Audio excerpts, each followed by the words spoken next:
Bueno, egunon guztioi.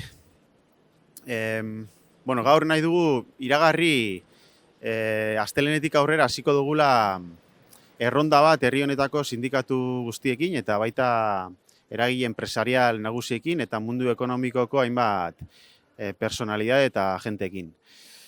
Dakizuenez, azkenengo hilabetetan hizketa gai dugu momentu ekonomikoa, egoera ekonomikoa, orokorra, globala, Europakoa baita ere, nola ez, eta gure herriaren egoera sozial eta ekonomikoa. Eta hainbat eztabaida dauzkagu mahai gainean, hain zuzen ere, egoera sozioekonomikoarekin lotutakoak, ez? Eztabaidagai izan dugu lanbide-arteko gutxieneko soldata, eztabaidagai daukagu industria politika, eztabaidagai dugu momentu honetan nola aktibatu gure gaitasun finantzarioak momentu honi aurre egiteko eta industriari bultzada bat emateko sektore publikotik. Eztabaidagai daukagu baita ere reforma fiskala. Finean, badauden mahai gainean momentu honetan hainbat debate, denak nolabait elkarloturik daudenak, ez? Guk uste dugu behar dugula ikuspegi orokor bat, ikuspegi global bat, norabide argi bat finkatu behar dela, norabide hortan politika guztia koherentzia bat gorde behar dutela, politika publiko guztie behar dutela koherentzia argi bat, eta irudipena daukagu, eztabaidak egiten ari gala modu partzialean, eta falta dela oraindik ere, norabide horri koherentzia oso bat ematea, ez? Zentzu hortan, uste dugu, eta interesgarria iruditzen zaigu, herri honetako eragile sindikal, empresarial, ekonomiko desberdinekin, partekatzea, egoera ekonomikoa, partekatzea nola ikusten duten, momentu honetan mahai gainean dauden eztabaida desberdinak, eta hori guztia jaso, eta ondoren hori guztia ona parlamentura ere ekartzea, ez? Hori izango da, datozen egunetan, egingo duguna. Astelenean bertan hasiko gara, eta datozen egunetan, hori, izango dugu aukera, partekatzeko herri honen egoera sozioekonomikoa, herri honetako eragile sindikal, sozial eta ekonomiko nagusik. Decía que hoy queríamos anunciar que a partir del lunes siguiente comenzamos una ronda de contactos con los principales, con todos los sindicatos del país y con los principales agentes empresariales, económicos también del país. Creemos que estamos en un momento en el que se está abordando un debate social y económico. Tenemos encima de la mesa diferentes debates que guardan relación entre ellos y que de alguna manera nos sitúan en un debate fundamental, que es: estamos frente a un nuevo ciclo económico, se está abriendo un nuevo ciclo económico, hay un contexto económico, digamos, delicado a nivel global, a nivel europeo, también en nuestro país, y seguramente se está produciendo un cambio de ciclo, o nosotros y nosotras observamos que también hay una pulsión por parte también de los partidos del gobierno por plantear una nueva política económica. Como sabéis, nosotros hemos sido permanentemente partidarios en la anterior legislatura de plantear una política económica e industrial activa. Hemos planteado incesantemente que el sector público tenía que desarrollar un papel proactivo en la industria, en la innovación tecnológica, etcétera, etcétera. Bueno, hoy parece que esta pulsión ya está presente en también los partidos del gobierno.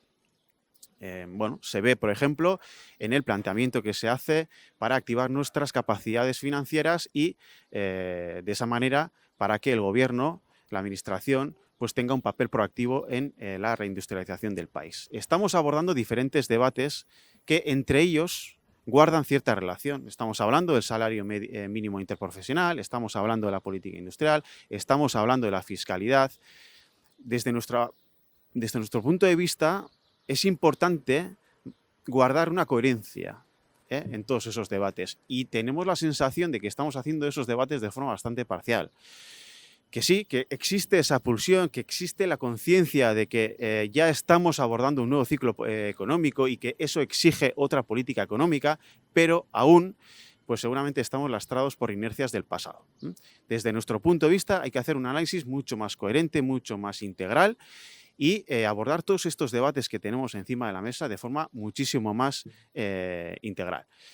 Desde ese punto de vista nos parece interesante pues recabar y recoger la opinión y la visión de los principales agentes económicos del país y también de los sindicatos. Eso es lo que vamos a hacer los siguientes días y bueno, pues el resultante, ¿no?, de esa ronda de contactos también lo trasladaremos cuando corresponda al Parlamento. Beraz, hoize da gaurko iragarpena. Galderarik edo baduzu,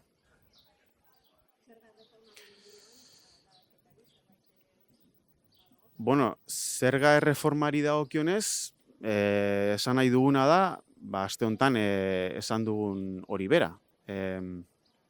Gu erabat prest gaude, eztabaida hori egiteko, eztabaida hori batzar nagusietan egiten da, guk proposamenak aurkeztu ditugu, eta gure ustez zerga erreformaren funtsezko debateak bi dira. Lehena da, nola sostengatuko ditugun zerbitzu publikoak baldintza demografiko berrietan, eta bi, zein den herri honentzat nahi dugun eredu sozial eta ekonomikoa. Hoiek dira eztabaida funtsezkoak eta eztabaida fiskalak horri erantzun behar dira, ez? Guk proposamen batzuk egin ditugu eta prest gaude eztabaidatzeko, proposamen horiek eztabaidatzeko. Eta, bueno, negoziatzeko borondatea izan behar da.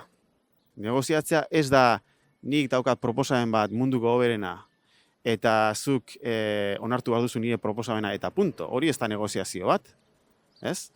Hori ez da plantamentu serio bat. Eta beraz, bueno, gehiengorik ez baldin badaukate, prest egon behar dira negoziatzeko. Guk badauzkagu proposamenak, beraiek ere badauzkate proposamenak, egin dezagun eztabaida serio bat tokatzen den lekuan, eta horrek hori batzar nagusiak dira, ez? Egunotan eta gaur bertan prensan ikusi ditugu egiak ez diren gauzak. Gure proposameni buruz. Egiak ez diren gauzak.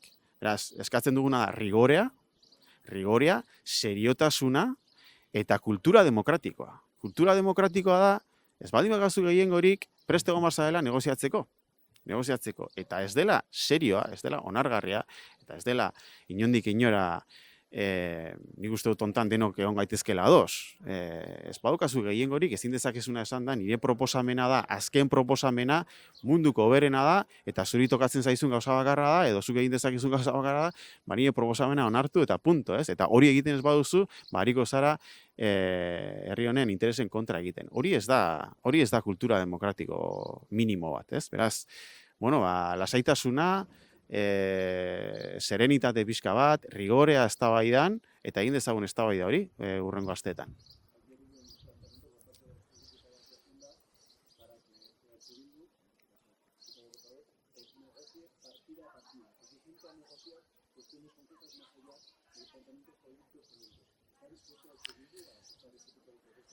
Pero nosotros y nosotras hemos hecho propuestas muy concretas, ¿eh?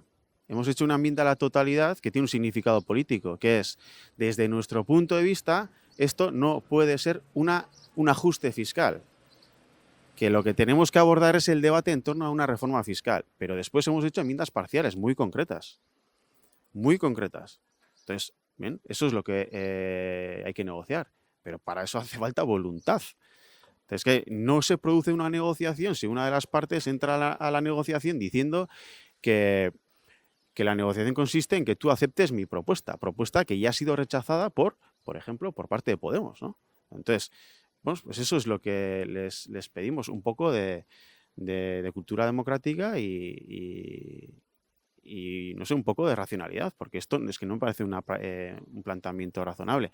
Y después, los partidos de gobierno lo que tienen que decidir es con quién quieren negociar, porque yo creo que todos y todas estamos de acuerdo en que el Partido Popular y H. Bildu en materia social y económica son partidos antagónicos. Entonces, ¿con quién quieren hacer la reforma fiscal? ¿Con H. Bildu o con el PP? Da igual.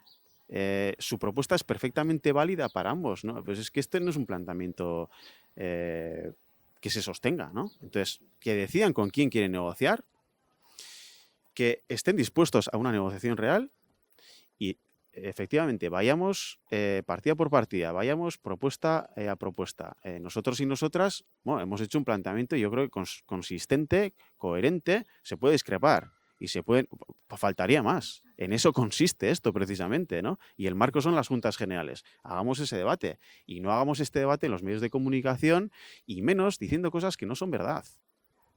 que no son verdad. Entonces, por favor, un poco de seriedad, un poco de rigor, un poco de altura de miras. Estamos hablando de cuestiones muy importantes que atañen al desarrollo social, económico de este país. Estamos hablando de cómo sostener los servicios públicos. Estamos hablando de política industrial, de política energética. Estamos hablando de cuestiones muy serias. Yo creo que hace falta un poquito más de seriedad.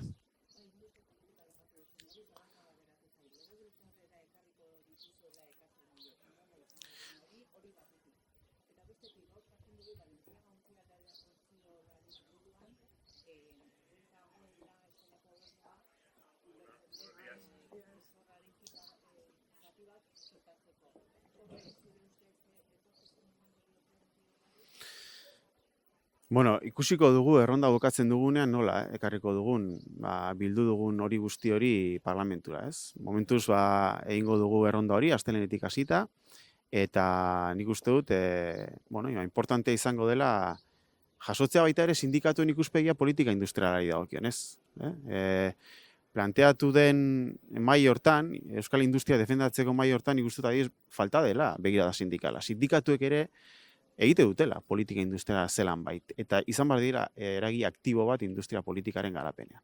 Ikusiko dugu sindikatuek ez daukaten esateko, ikusiko dugu patronalek ere, bueno, ze ikuspegi ematen diguten, patronal desberdinek, ze guztiekin egon nahi dugu, eta zitak eta lotuta dauzkagu beraiekin, baita ere kooperatibek, baita ere enpresa txiki ertainak, ez? Egin dezagun ariketa hori, jaso dezagun hori guztia, eta gero ikusiko dugu ze forma hartzen duen horrek, eta nola ekarri hori parlamentura. Valentziagari dagokionez, ez daukat azken orduko berri hori, nik egingo nuke reflexioa da, behar dugula begirada reaktiboa baino, begirada proaktibo bat, ez? Eta azkenengo hilabetetan joan garela, edo gobernuak, bueno, ala beharre segurazki, abordatu dituela kasu puntualak, ez? Uesco, Guardian, Talgo, Valentziaga, eta bar, ez? Behar dugu izan begirada proaktibo bat, eta ikusi, ze autuak egin beharko dira etorkizunean, eta dena ezingo da, baina ikusi behar da zer den estrategikoa, non inbertitu, zergaitik, ez? Eta horretarako falta da plan industrial bat, eta plan industrial hori ez da espero ekainera arte, gutxienik, ere. Gu horrekin kritikoak izan gara, uste dugu gobernuak beharko lukela izan gaitasuna politika industrial bat definitzeko. Eta noski kanpo begirada eta kanpo aholkularitza eta ezagutza importantea dela, baina horri itxaron gabe ere gaur beharko genukela izan bai gainean politika industrial baten norabide orokorra, ez? Eta horren baitan erabakiak hartzeko gaitasuna eta autu desberdinak egiteko gaitasuna. Vale, mila esker, venga.